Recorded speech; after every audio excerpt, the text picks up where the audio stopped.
प्यारे स्टूडेंट, स्वागत है आप सभी का अपना चैनल न्यू क्लासेस में। आज का वीडियो क्लास 12 के स्टूडेंट के लिए काफ़ी इंपॉर्टेंट होने वाला है और आज मैं आप लोगों को ज्योग्राफी सब्जेक्ट का जो सेट 1 मॉडल पेपर है इसका मैं फुल सॉल्यूशन लेकर के आया हूं। और एक चीज़ आप लोग याद रखिएगा, अगर एग्ज़ाम से पहले आप लोग हर एक मॉडल पेपर को अच्छी तरह से पढ़ लेते हैं तो फिर एग्ज़ाम में आप लोग 400 नंबर से ज़्यादा आप लोग ला सकते हैं। बस आप लोग अच्छी तरह से याद करके रखिए, अच्छे से आप लोग पढ़ लीजिए। और देखिए, ज्योग्राफी सब्जेक्ट में ना 35 ऑब्जेक्टिव है और 35 सब्जेक्टिव है, ठीक है, 35 अंक का। तो आप लोग ये चीज़ याद रखिएगा।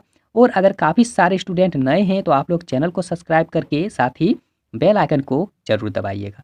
और चलिए, यहाँ जो पहला प्रश्न है, पहला प्रश्न यहाँ पर सॉल्व करिए। और इनसे पहले मैंने बहुत सारा वीडियो अपलोड कर दिया है। चाहे आप ज्योग्राफी का देखना चाहते हैं, चाहे आप हिस्ट्री का देखना चाहते हैं, चाहे आप इकोनॉमिक्स का देखना चाहते हैं, तो बहुत सारा वीडियो पहले से ही अपलोड है। मेरे चैनल के प्लेलिस्ट में जा कर के देख लीजिए। वहाँ पर एक अलग से न्यू प्लेलिस्ट बना होगा 2023 का। काफ़ी सारा वीडियो है, आप लोगों के लिए इंपॉर्टेंट है, जा कर के देख लीजिए। तो देखिए, यहाँ जो पहला प्रश्न दिया हुआ है कि मानव भूगोल मानव समाजों और धरातल के बीच संबंधों का संश्लेषित अध्ययन है। तो मानव भूगोल की यह जो परिभाषा है किस भूगोलवेत्ता द्वारा दिया गया है, तो याद रखिएगा रेटजेल के द्वारा दिया गया है। इंपॉर्टेंट है, याद करके रखिएगा। अगला प्रश्न नोट करिए कि निम्नलिखित में से कौन मानव भूगोल की शाखा नहीं है।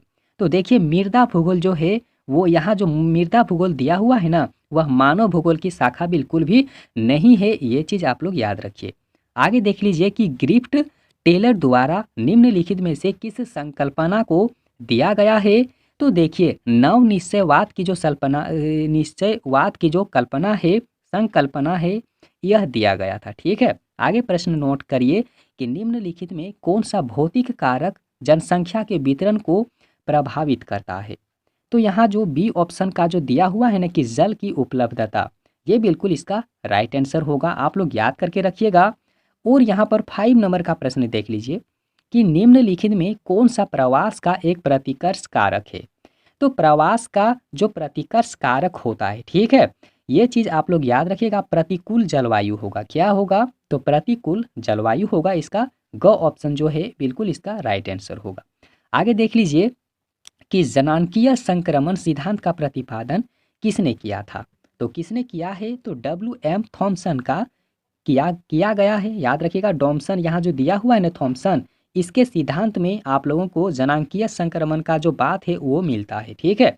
आगे देख लीजिए कि निम्नलिखित में से कौन से महाद्वीप में जनसंख्या जो है वृद्धि दर सर्वाधिक है। यानी कि देखिए, जनसंख्या की जो दर है वो सबसे ज़्यादा कहाँ पर आप लोगों को मिलेगा। तो जो अफ्रीका है ना, वहाँ पर आप लोगों को सबसे ज़्यादा मिलेगा, ठीक है। अगला प्रश्न नोट करिए कि विस्तारित जनसंख्या का पिरामिड किस आकार का होता है। तो देखिए, विस्तारित जनसंख्या का जो पिरामिड होता है ना, वो किस आकार का होता है। तो आप लोग नोट करके रखिएगा, उसका जो पिरामिड होगा वो होगा त्रिभुज आकार का। कैसा होगा? तो त्रिभुज आकार का होगा, ठीक है। अगला प्रश्न नोट करिए कि निम्नलिखित में से किस देश का वायुलिंग पिरामिड संकीर्ण आधार और शून्याकार शीर्ष के आकार का होता है। तो देखिए, जापान में ऐसा आप लोगों को मिलेगा। कहाँ पर मिलेगा? किस देश में मिलेगा? तो जापान देश में आप लोगों को देखने को मिलेगा। इसीलिए वहाँ के लोगों को देख लीजिए, दाढ़ी नहीं होता है, ठीक है। वहाँ पर क्या होता है? शून्याकार का मतलब होता है ना, वहाँ के लोग काफ़ी चिकना होगा और दाढ़ी बहुत ही कम होता है। आप लोग याद करके रखिए। आगे देखिए कि कार्यशील जनसंख्या को कौन से आयु वर्ग में रखा गया है। तो देख लीजिए, इसका जो राइट आंसर होगा ना, 15 से लेकर के 59 वर्ष के लोगों को इसमें रखा गया है। इसके जो आयु होगा, एज होगा, उसको रखा गया है कार्यशील जनसंख्या के आधार पर, ठीक है। आप लोग नोट करिए। आगे देख लीजिए कि ब्राज़ील में कॉफ़ी के बागान को किस नाम से जाना जाता है। और ये भी काफ़ी फेमस सवाल है, काफ़ी इंपॉर्टेंट है। तो उसे फजेंडा के नाम से जाना जाता है। आप लोग नोट करिए। अगला देख लीजिए, यहाँ जो रूहर दिया हुआ है ना, तो रूहर नहीं होगा, क्या होगा? रूर होगा। क्या होगा? रूर होगा। तो रूर कोयला क्षेत्र कौन से देश में स्थित है? ये भी इंपॉर्टेंट है। तो जर्मनी इसका राइट आंसर होगा। आगे देख लीजिए, जो 13 नंबर का प्रश्न दिया हुआ है कि किस क्षेत्र को संयुक्त राज्य अमेरिका का जंग का कटोरा कहते हैं, ठीक है। तो किसे कहा जाता है? आप लोग नोट करके रखिएगा। जो पीटर्सबर्ग होता है ना, उसे ही जंग का कटोरा कहा जाता है संयुक्त राज्य अमेरिका में। ठीक है, अगला प्रश्न नोट करिए कि सेवा क्षेत्र को कौन से क्रियाकलाप में शामिल किया जाता है। तो सेवा क्षेत्र का मतलब होता है तृतीय वर्ग। क्या होगा?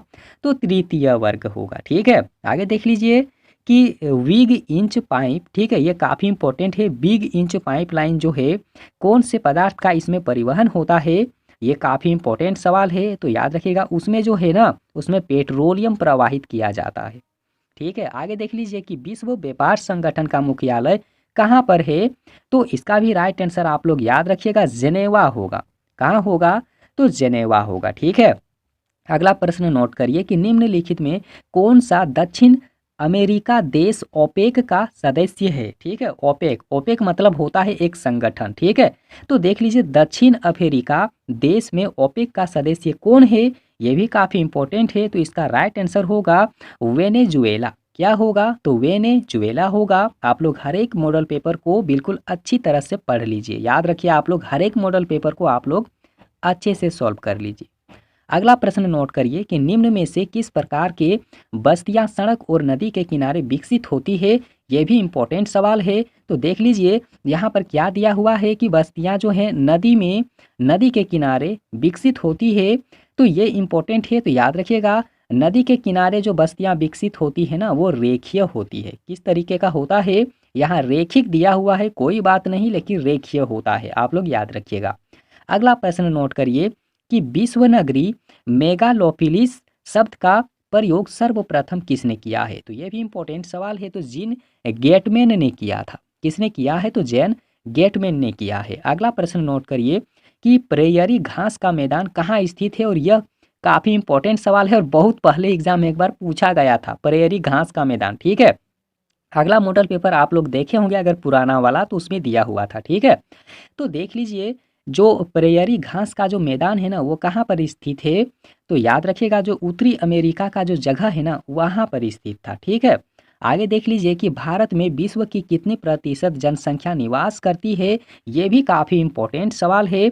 तो याद रखिएगा 17.5% जो है वो क्या है, तो मतलब वो प्रतिशत जनसंख्या निवास करते हैं। मतलब भारत में विश्व की कितनी जनसंख्या, मतलब याद रखिएगा 17.5% जो है वो निवास करते हैं। ठीक है, अगला नोट करिए कि भारत की पहली जो जनगणना हुई है तो कब हुआ था। तो पहली जनगणना जो है ना 1872 में हुआ था। आप लोग यहाँ पर 1881 में टिक नहीं लगाएगा, नहीं तो गलत होगा।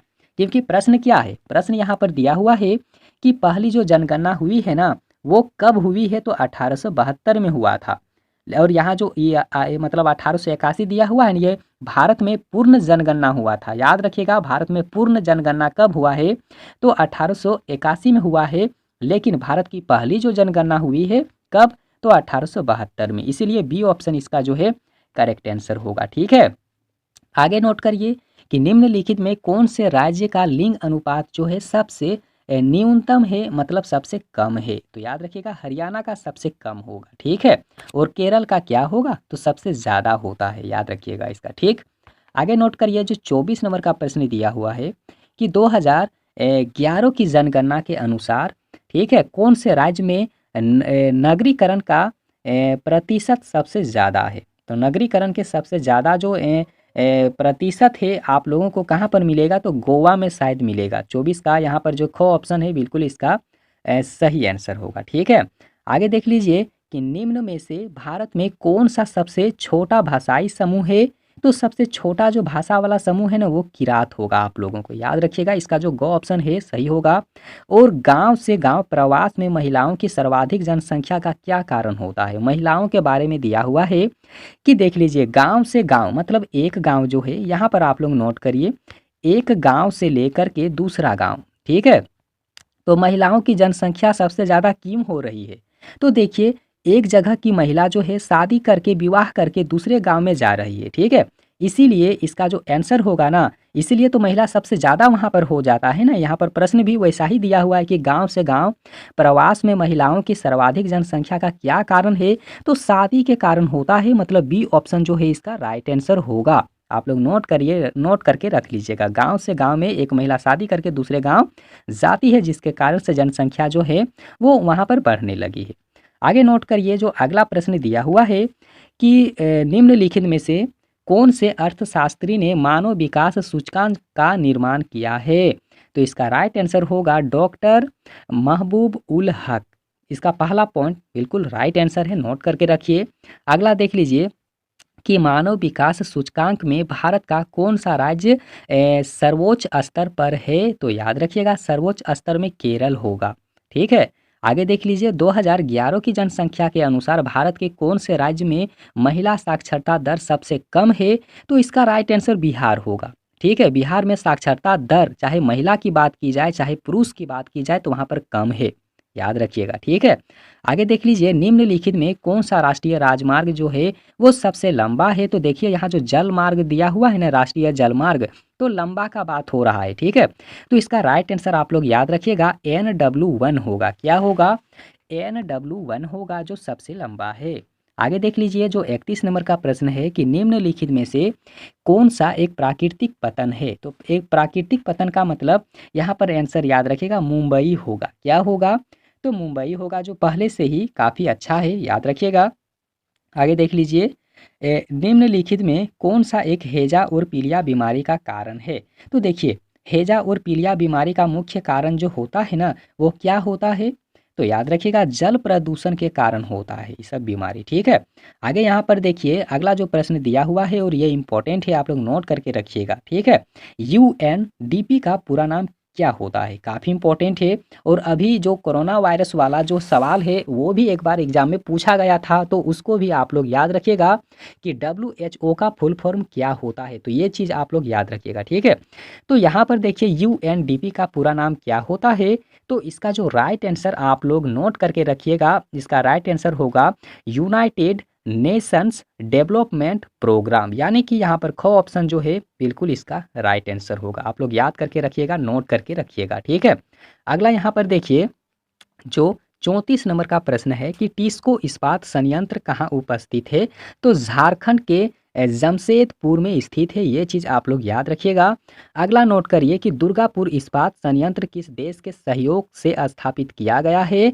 तो देख लीजिए यहाँ जो C नंबर है मतलब गो ऑप्शन है यूनाइटेड किंगडम, बिल्कुल राइट आंसर इसका होगा। तो ये था 35 जो है आप लोगों के ऑब्जेक्टिव प्रश्न। इसके बाद हम सब्जेक्टिव का वीडियो बहुत जल्द अपलोड कर देंगे, तो आप लोग चैनल को सब्सक्राइब करके साथ ही बेल आइकन को ज़रूर दबाइए। और वीडियो कैसा लगा आप लोगों को, वीडियो को लाइक करिए और अपने दोस्तों के पास में ज़रूर शेयर करिए। और वीडियो से संबंधित और प्रश्न से संबंधित अगर मन में कोई भी डाउट हो तो आप हमें कमेंट सेक्शन में ज़रूर कमेंट करें। और वीडियो देखने के लिए बहुत बहुत धन्यवाद।